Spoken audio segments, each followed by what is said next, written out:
everybody. And can everybody please give Amanda another big round of applause?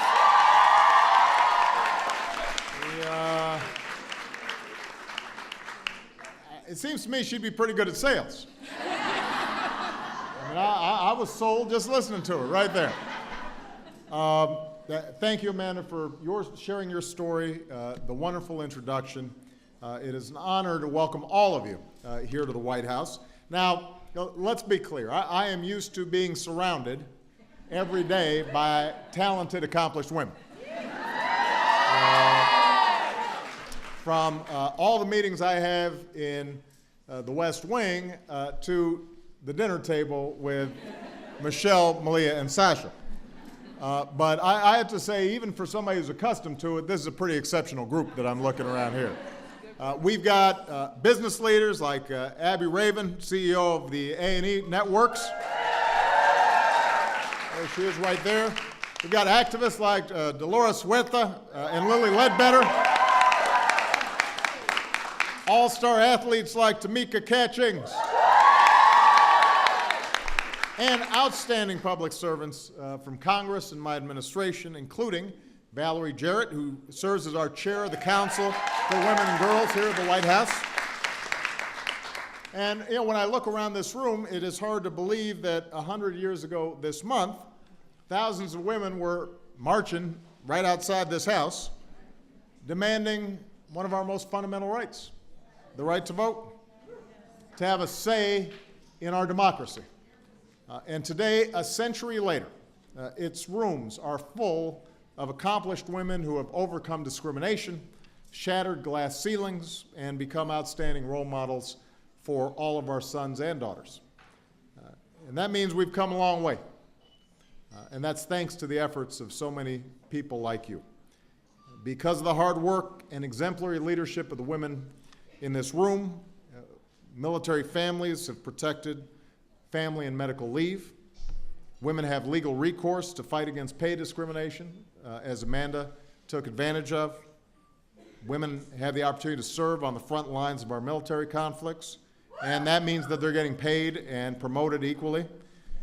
Women have the opportunity to make their own choices about their health.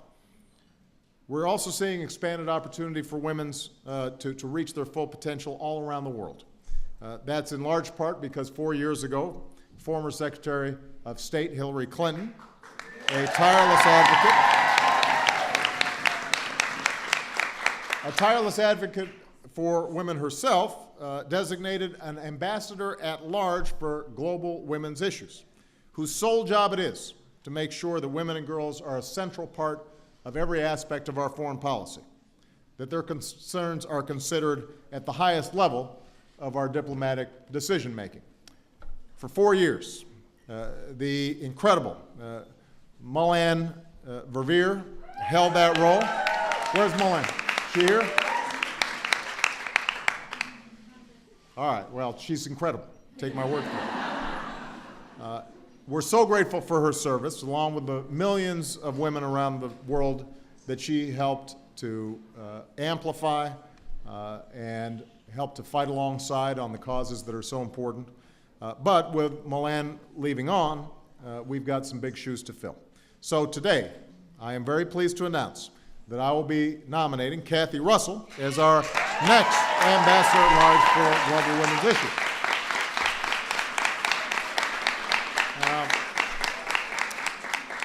Kathy is a longtime advocate for women, for justice, for fairness. She's worked on preventing violence against women here and around the world.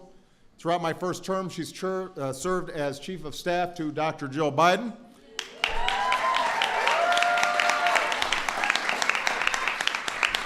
She's worked tirelessly alongside Michelle and Jill to make sure that our military families get every single benefit and bit of assistance that they so richly deserve and have earned. I'm certain that Jill will miss Kathy. But I know she joins me in saying that we could not be prouder of Kathy's hard work and her advocacy. And we know that she's going to be a powerful voice on behalf of women and girls around the world. So thank you, Kathy, for your continued service.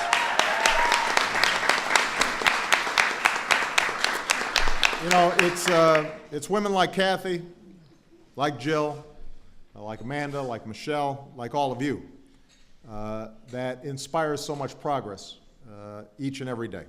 And I've got to tell you, all of you inspire me to make sure that I'm doing everything that I can as president to carry on that progress and to do everything we can to ensure equality and opportunity for all women. Just last week, I was proud to sign the reauthorization of the Violence Against Women's Act.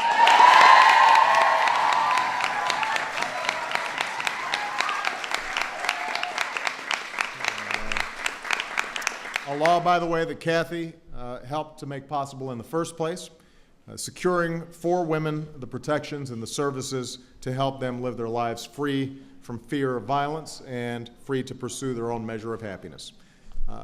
And that's what everybody deserves in this country, the opportunity to make of their lives what they will, no matter who they are, what they look like, whether they are boys or girls, women or men. That's why I ran for president in the first place, to put the same rights and opportunities within the reach of all of our daughters and sons. And while there's still a lot of work to be done, I'm confident that we can reach that goal, that we can make sure that every single door is open, every dream is within reach for Malia, for Sasha, for your daughters, for your granddaughters, to make sure that they never feel like there are barriers in front of them and that if they work hard, they can make it. So I want to thank all of you for your incredible advocacy. I could not be prouder of you.